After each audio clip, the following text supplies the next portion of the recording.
Merhaba Oğlaklar, Kasım ayı gökyüzü gündemimize hoş geldiniz.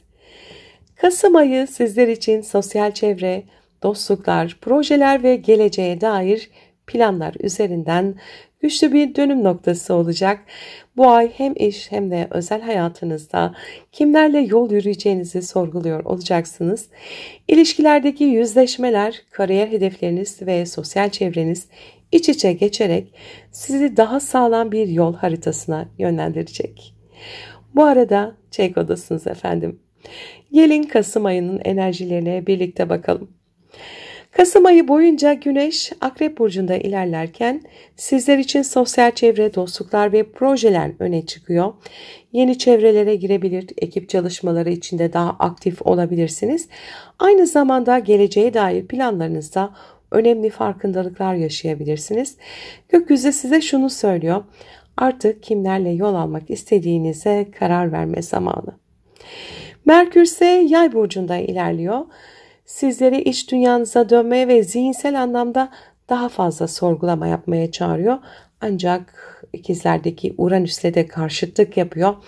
İş ve sağlık düzeniniz üzerinden beklenmedik gelişmeler getirebilir. Bir anda gündelik hayatınızda değişiklik yapmak zorunda kalabilir. Sağlığınıza daha fazla özen göstermeniz gerekebilir. Bu açı size şunu söylüyor: zihninizi ve bedeninizi arındırmadan gelecek planlarınıza odaklanmanız mümkün değil. Venüs ise Terazi burcunda Kiron'la karşıtlık yapıyor. Jüpiter de bunlara kare yapıyor. Venüs'ün terazi yolculuğu kariyer alanınızı aydınlatıyor. İş hayatında daha görünür olabilirsiniz. Başarılarınız dikkat çekebilir. Fakat Koç burcundaki Kiron'la da karşıtlık yapacak. Ailevi meselelerde eski yaraları gündeme getirebilir. İş ve ev arasındaki denge bu ay zor olabilir. Üstelik Jüpiter de bunlara kare açı yapacak. İlişkiler ve ortaklık konularını büyüterek sizi önemli seçimlerle karşılaştırabilir. Kariyer, aile ve ilişkiler üçgeninde denge kurmak bu ay için sizin için en büyük sınav olacak. Mars ise Akrep burcunda yolculuğuna devam ediyor. Sosyal çevreniz ve arkadaşlıklarınızda güçlü bir hareket yaratıyor. Lilith'le kavuşacak. Dostluk ilişkilerinizde gizli rekabetler ya da kırılganlıkları açığa çıkarabilir. Ancak gökyüzünde büyük bir sürü üçgeni de oluşturuyor. Mars, Jüpiter ve Satürn'le uyumlu açılar içinde olacak ve su üçgeni ilişkiler, yakın çevre ve geleceğe dair planlarınızı sağlamlaştırıyor. Kimlerle gerçekten yan yana yürüyebileceğinizi net bir şekilde görmeye başlayacaksınız ve her ne kadar krizlerde yaşasanız bunu fırsata çevirme gücünüz var. Uranüs, Plüto ve Neptün arasında Kasım ayı boyunca uyumlu açılar var. Kasım ayında Uranüs aşk ve yaratıcılık alanınızda beklenmedik sürprizler getiriyor. Plüto ise köklü dönüşümlere devam ediyor ikinci evinizde. Neptün ise iletişim ve yakın çevre alanınızda ruhsal bir bakış açısı katıyor. Bu uyumlu açıların mesajı kalbinizi açmaktan korkmayın. Hem ilişkilerde hem de kendinizi ifade etme biçiminizde büyük bir dönüşüm yaşıyorsunuz. Lilith Akrep burcunda Kiron'la zorlayıcı açıları var. Ailevi meseleler ve sosyal çevre arasında gerginlikler yaratabilir. Aileden gelen bir beklentiyle arkadaş çevreniz arasındaki çatışmalar gündeme gelebilir. Bu süreç kendi yolunuzu seçmeniz için sizi cesaretlendirecektir. Kuzey ay düğümü Balık burcunda yolculuğuna devam ediyor. Sizleri ev, aile, kökler ve duygusal temeller üzerinden büyümeye çağırıyor. Güney ay düğümü ise fazla iş odaklı, detaycı ve kontrolcü tavırları bırakmanızı söylüyor. Plüton'un bu noktaya yaptığı açı maddi kaynaklarınızla ilgili köklü dönüşümlerin aile düzeniniz üzerinde etkili olabileceğini gösteriyor. Gökyüzü size şunu söylüyor: iç huzurunuzu bulmaya odaklanın. Lilith ise Akrep burcunda Kiron'la zorlayıcı açılar kuruyor. Ailevi meseleler ve sosyal çevre arasında gerginlik yaratabilir bu. Aileden gelen bir beklentiyle arkadaş çevreniz arasındaki çatışmalar gündeme gelebilir. Sevgili oğlaklar, Kasım ayı sizler için sosyal çevre, kariyer ve aile arasında denge sınavı getiriyor. Dostluklarınızı, iş çevrenizi yeniden gözden geçiriyor. Kimlerin sizinle aynı yolda olduğunu görüyorsunuz. Kasım ayının size verdiği ana mesaj şudur: gerçek başarı yalnızca zirveye çıkmakla değil, doğru insanlarla birlikte yürümekle mümkündür. Bu ay hem iş hem de özel hayatınızda yanınızda kimlerin kalacağını çok daha net göreceksiniz. Sevgili oğlaklar, Kasım ayı sizin için daha çok içsel dünyanıza, ruhsal süreçlere ve sosyal çevre ilişkilerinize odaklanıyor. Merkür Retrosu geçmiş planları gündeme taşıyacak. Dolunay ise aşk ve çocuklarla ilgili konularda netleşme getirecek.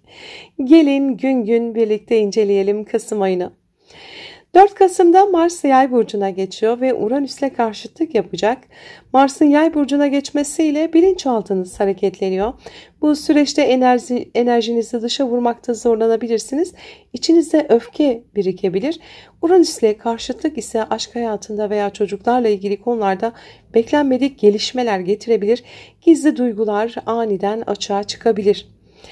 5 Kasım'da Boğa burcunda bir dolunayımız var. Dolunay sizin 5. evinizde gerçekleşiyor. Aşk hayatınız, çocuklar ve yaratıcılığınızla ilgili bir tamamlanma yaşayabilirsiniz. Bir ilişki netleşebilir, bir yaratıcılık projeniz sonuçlanabilir. Ancak Mars-Uranüs karşıtlığı bu süreçte duygusal dalgalanmaları artırabilir. Aşkta ani kararlar almaktan kaçının. 7 Kasım'da Venüs Akrep Burcu'na geçiyor. Venüs'ün Akrep Burcu'na geçişiyle sosyal çevreniz hareketleniyor. Arkadaşlarınızla ilişkileriniz daha keyifli hale geliyor. Yeni gruplara katılabilir, sosyal çevrenizde daha görünür olabilirsiniz. Aynı zamanda arkadaşlıklarınızda da derinleşen bağlar kurulabilir. 8 Kasım'da Jüpiter Yengeç Burcu'nda duran pozisyona geçecek. İkili ilişkiler ve ortaklıklar alanınızda ilerleyen Jüpiter durağanlaşıyor. 17 Kasım'dan Mart 2026'ya kadar sürecek retro sizi ilişkilerinizde ve iş ortaklıklarınızda geçmişi gözden geçirmeye yönlendirecek. Eski ilişkiler tekrar gündeme gelebilir. 9 Kasım'da da Neptün durağan pozisyona geçecek. Uzun zamandır retroydu biliyorsunuz. Şimdi durağan pozisyona geçecek. İletişim, kardeşler ve yakın çevre alanınızda belirsizlikler artabilir. Neptün'ün durağanlığı bu dönemde sözlerin yanlış anlaşılmasına da yol açabilir. Eğitim ve kısa yolculuklarda karışıklıklar da olabilir. Gerçeklerle hayaller arasındaki farkı görmekte zorlanabilirsiniz. 10 Kasım'da Merkür Retrosu başlıyor. Merkür Retrosu sizin 12. evinizde. Bu dönem daha çok içe dönme, geçmişi sorgulama zamanı, gizli meseleler, bilinçaltı korkularınız ve kontrolünüz dışında gelişen konular gündeme gelebilir. 29 Kasım'a kadar yeni başlangıçlar yerine geçmişle yüzleşmek sizin için daha faydalı olacak. 13 Kasım'da Retro Merkür Mars'la kavuşacak ve Ay da buna kare yapacak. Merkür ve Mars'ın kavuşumu sizi bilinçaltında oldukça hareketli kılacak. Ancak Başak'taki Ay'ın kare açısı eğitim, seyahat ya da hukuki meselelerde gerginlik yaratabilir. Bu süreçte olaylara aşırı tepki vermemekten kaçının. 19 Kasım'da da Plüto retrosu sona eriyor. Uzun zamandır duran pozisyondaydı Plüto Kova burcunda. Hayatınızda köklü bir dönüşüm sürecinden geçiyorsunuz. Kişisel gelirleriniz ve değer yargılarınız açısından artık bu dönüşümler ileriye doğru taşınıyor.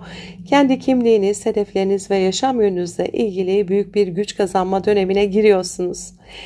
Sevgili oğlaklar, bu ay sizin için daha çok içsel sorgulama, aşk ve sosyal çevre alanları ön planda. Dolunay aşk hayatınızda netleşime getirirken Merkür Retrosu sizi ruhsal konularda içe döndürecek. Venüs sosyal çevrenizi canlandırırken Jüpiter ilişkilerde geçmişi sorgulatacak. Kasım ayının son günleri sizin için özellikle sosyal çevre, arkadaşlıklar, hedefler ve hayaller üzerinden çok güçlü dönüşümlere işaret ediyor. 20 Kasım'da Akrep Burcu'nda gerçekleşecek bir yeni ayımız var. Güneş, Ay, Retro Merkür ve Lilith kavuşumuyla doğuyor bu yeni ay. Sizin 11. evinizde yani arkadaşlıklar, topluluklar ve geleceğe dair projeler alanında gerçekleşiyor. Retro Merkür burada geçmişten gelen bir arkadaşlık, eski bir sosyal bağlantı ya da daha önce üzerinde çalıştığınız bir projenin tekrar gündeme gelmesine yol açabilir. Lilith'in etkisi ise arkadaşlık ilişkilerinizde gizlenmiş duyguların, bastırılmış gerilimlerin açığa çıkacağını gösteriyor. Artık kendi sosyal çevrenizde daha net bir tavır sergileme zamanı. Bu yeni aya karşıtlık yapan Uranüs Boğa burcunda ve sizin 5. evinizde hareket ediyor. Yani aşk, çocuklar, yaratıcılık ve kişisel keyif alanlarınız üzerinden sürpriz gelişmeler gündeme gelebilir. Belki bir aşk ilişkisi sosyal çevrenize yansıyacak. Belki de arkadaş grubunuzla aşk hayatınız arasında ani gelişmeler yaşanacak. Uranüs burada size kendi mutluluğunu erteleme, özgün yanını ortaya koy mesajı veriyor. 21 Kasım'da Güneş ile Uranüs'ün karşıtlığı kesinleşecek. İyice az önceki temaları iyice görünür hale getirecek. Sosyal çevreniz ile özel hayatınız arasında bir denge kurmanız gerekiyor. Toplumun beklentileri mi, kendi mutluluğu mu sorusuyla yüzleşebilirsiniz. 22 Kasım'da Güneş Yay burcuna geçiyor. Bu geçişle birlikte enerjiniz biraz daha içe dönüyor. 12. eviniz aktive oluyor. Sosyal dünyanıza yönelmek, bilinçaltınızı dinlemek ve içsel bir hazırlık yapmak için uygun bir dönem. Dış dünyada yaşanan gelişmelerden biraz geri çekilip kendinizi toparlamak size iyi gelecek. 25 Kasım'da Retro Merkür ile Venüs kavuşacak Akrep burcunda. Bu kavuşum arkadaş çevrenizle ilgili eski kırgınlıkları onarma, geçmişten gelen ilişkileri şifalandırma fırsatı sunuyor. Belki eski bir dostla yeniden görüşeceksiniz ya da bir proje tekrardan gündeme gelecek. 29 Kasım'da Merkür Retrosu sona eriyor. Artık sosyal çevreyle ilgili kafa karışıklıkları geride kalıyor. Arkadaşlıklarınızda ve hedeflerinizde daha net kararlar alabileceksiniz. 30 Kasım'da Venüs Yay burcuna geçiyor. Bu geçişle birlikte ruhsal anlamda daha huzurlu, daha yumuşak bir enerjiye giriyorsunuz. İçsel şifalanma, kendinize sevgiyle yaklaşma ve ruhunuza iyi gelecek aktiviteler ön plana çıkacak. Sevgili oğlaklar, bu ay size şunu öğretiyor. Sosyal çevreniz ve arkadaşlık ilişkileriniz üzerinden önemli yüzleşmeler yaşayabilirsiniz. Ancak tüm bu süreç sizi kendi mutluluğunuzu ertelememeye, kendi yolunuzu özgürce seçmeye çağıracak. Ayın sonunda ise ruhsal olarak yenilenmiş ve içsel olarak da huzurlu hissedeceksiniz. Umutlu, mutlu bir Kasım ayı geçirmenizi dilerim. Sevgiyle kalın.